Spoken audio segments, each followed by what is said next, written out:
मैं सर झुक नहीं सकता किसी दरबार के आगे, हर एक सरकार झुकती है मेरे सरकार के आगे।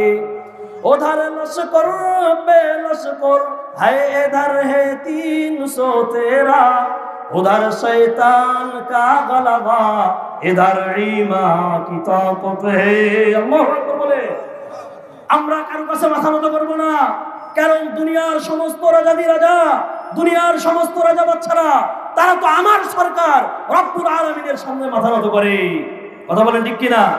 বদরের প্রান্তে আমরা দেখেছি মুসলমান 313 জন, কাফের 1000 জন, কিন্তু বিজয় হয়েছে কার?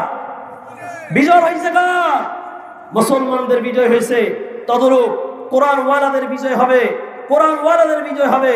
যতই মামলা হামলা করুক না কেন, এই কোরআনকে দুনিয়া থেকে কেউ নিশ্চিহ্ন করে